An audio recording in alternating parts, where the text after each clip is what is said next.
Inspirasi bisa datang dari mana saja. Salah satunya yang dialami oleh salah seorang mantan jurnalis yang kini berprofesi menjadi seorang pengusaha ketan. Lalu bagaimana ya dia bisa beralih profesi menjadi seorang pengusaha ketan? Informasi berikut sekaligus menutup jumpa kita di Risalah Hati kali ini. Wabillahi taufiq wal hidayah. Wassalamualaikum warahmatullahi wabarakatuh.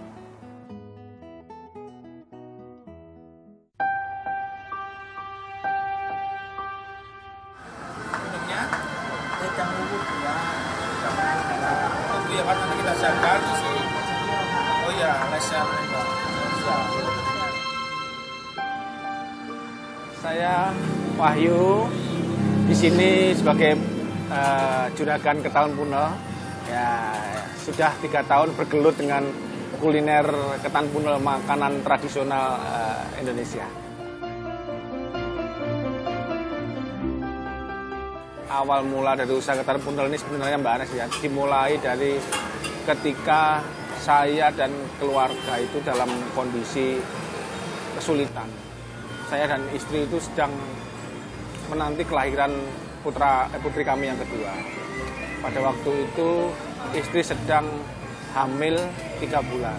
Saran dokter harus keluar karena bed rest ya, hamil selama 3 bulan itu. Mau tidak mau harus keluar dari tempatnya bekerja yang sudah 8 tahun ditekuni di dunia pertelevisian juga. Mau nggak mau, bulan keempat hanya 1 orang yang punya penghasilan tetap, saya sendiri. Pada waktu itu masih menjadi wartawan sebuah harian di Surabaya.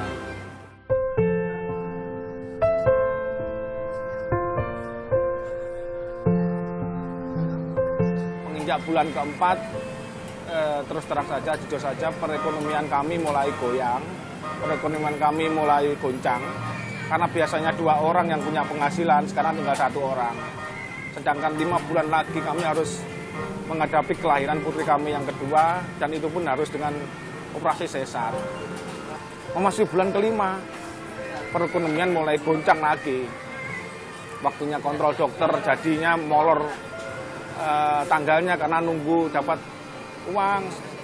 Akhirnya juga, aduh gimana, mulai terus. Akhirnya suatu ketika saya jemput anak saya pulang sekolah. Kan full day kan sekolah jam 3. Waktu pulang sekolah jemput, anak saya bilang,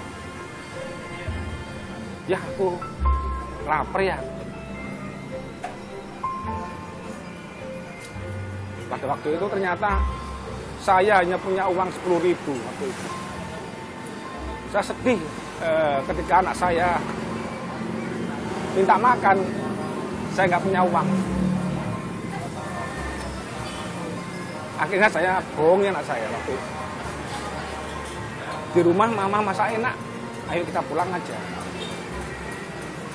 Padahal di rumah cuma masak kepala ayam. Pulanglah ke rumah. Akhirnya sampai rumah makan. Saya cerita sama istri, tadi kakak minta makan nggak punya uang ayah.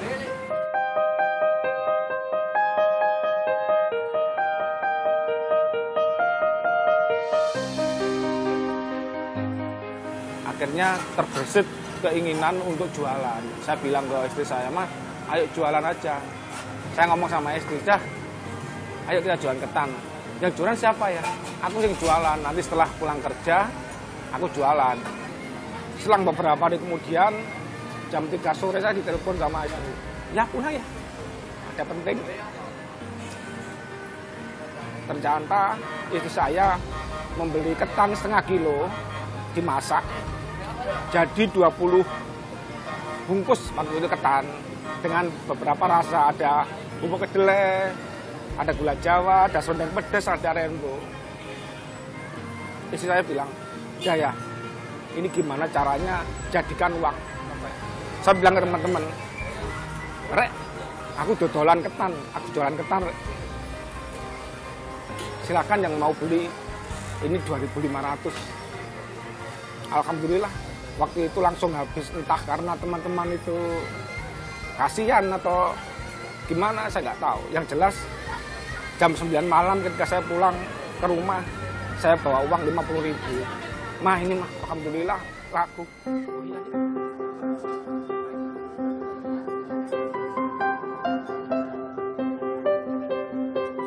Ketan ini awalnya dulu sebagai sampingan.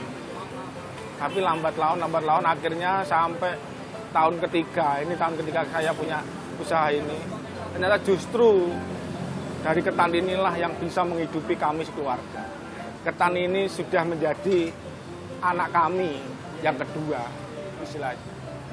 Jadi ketan ini bukan lagi usaha atau apa, ini adalah keluarga kami, keluarga saya ini adalah anak saya. Jadi apapun ketan ini saya perlakukan sama seperti anak saya.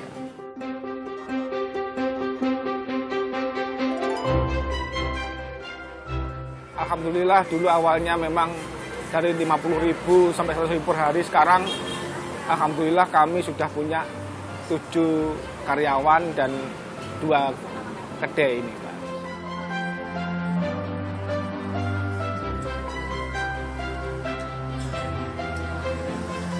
Dari saya, semua itu ada waktunya, semua itu ada masanya.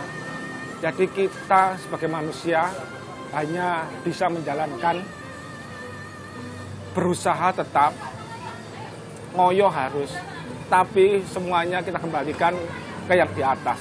Kalau belum waktunya, kalau belum masanya, walaupun kita berusaha sekuat tenaga, walaupun kita ngoyo sekuat apapun, itu tidak akan tercapai. Kalau memang sudah ada waktunya dan masanya, insya Allah semuanya akan tercapai.